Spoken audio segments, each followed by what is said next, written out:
I'm Jana Napoli, and I'm coming from New Orleans to do an installation in Berlin called Floodwall.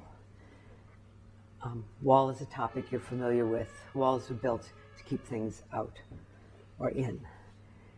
In New Orleans, after Katrina, the flood walls failed us, and the city was drowned. When it dried up enough for us to return, I began to try to look for a way to define the utter silence of a city standing but empty. And out in front of every house were the total interior. You always wondered what was in the neighbor's house. Well, it wasn't anymore. It was out front, and everything they owned was in a dirty pile of rubble. So I took a drawer, and I put the name of the house, and I emptied all of the private possessions that were in it. And these belonged to an installation called Floodwall. The most precious thing in every household I most probably dumped out. It was that one picture or card at the bottom of your drawer with the face turned down that was so precious no one else could even see it or know you had it. And that's the thing that we build communities for, why we come together. And the question of this enormous stretch of drawers with nothing in them is, after a disaster, when you come back, attempt to come back as a community, what do you decide to put in those drawers? And this is a question that you have most probably been working at longer than we have. But we bring to you our question, and we ask the young people and artists of Berlin to join us, to take boxes, to draw what their drawer looks like, and place inside if they had to flee again, because none of us can ever really know. What would they take with them? What defines them? What is most precious in their household?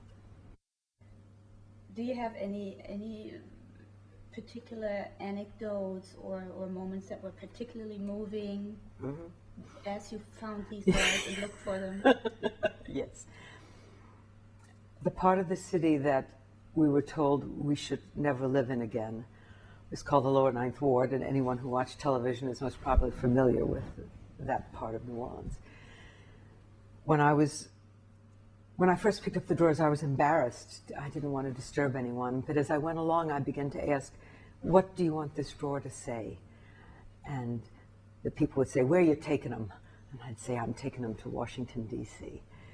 And they'd say, tell them we're coming home. You can't stop us, we're coming back. That one always made me cry. And how many of the people that these drawers belong to were you actually able to talk to or get feedback from afterwards? After we'd collected the drawers, we thought it would be wonderful to get stories from the people who had lost them. The problem is we were in diaspora, and where were they? And there were no phone numbers. And we sent out twice 750 postcards asking people where were they and could they respond.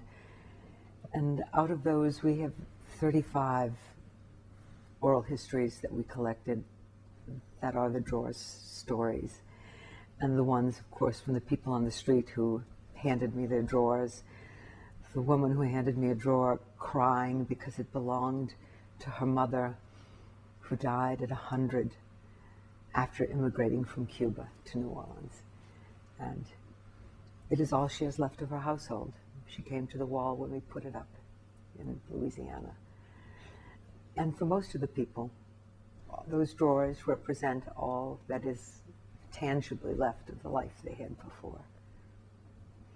How large is the collection? How many drawers do you have on your display? I collected a lot of drawers. Many of them did not stay in the shape of a drawer after they dried out. So I have about 750 and a lot of pieces wrapped in paper that are waiting to be glued back together again. So somewhere between 700 and 800. Collected all over the surface of New Orleans.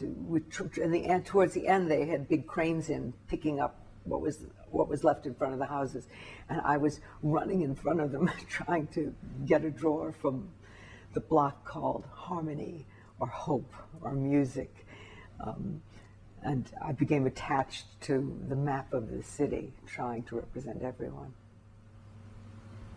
I believe you have or are planning to have exhibitions elsewhere already. Where have you been? Where are you going so far with your exhibition to show it? The, for New Orleans, our real partner is New York. So the first exhibit of Floodwall was in New York, right next to Ground Zero, where the two tragedies sort of met each other.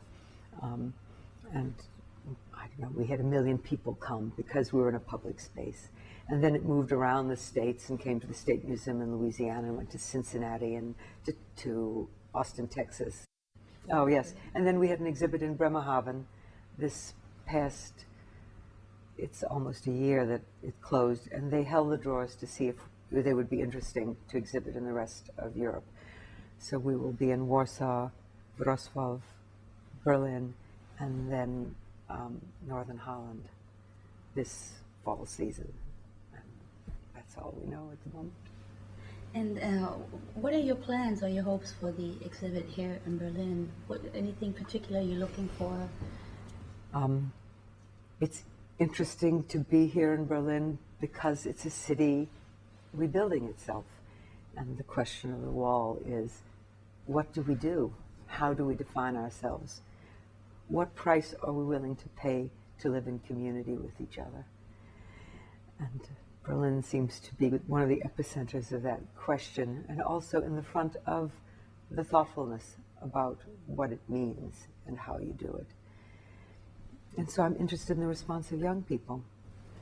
I was just going to ask you, along with the exhibit, you also have a wonderful project with young people that you've done in the past. You have young artists that you work with. Yes. Can you tell us a little bit about that? We'll be coming in and doing workshops with something very simple, is to take a box and turn it into a drawer and put what is important, draw what is important into you in it. And we're going to take these drawers and the students turn them so that you can see what's inside, take the pictures, and Google map everybody with their artwork and with themselves, and if they want, with their name also, so that the drawers being produced in the southern region where we're in the floodplains and the hurricane alley, that those images we're bringing with you can meet the images from here, and hopefully there can be a language based on pictures and images that transcends our inability to speak German or Polish or Dutch, but still have some solidarity with what city means, with these groups of young people, with each other.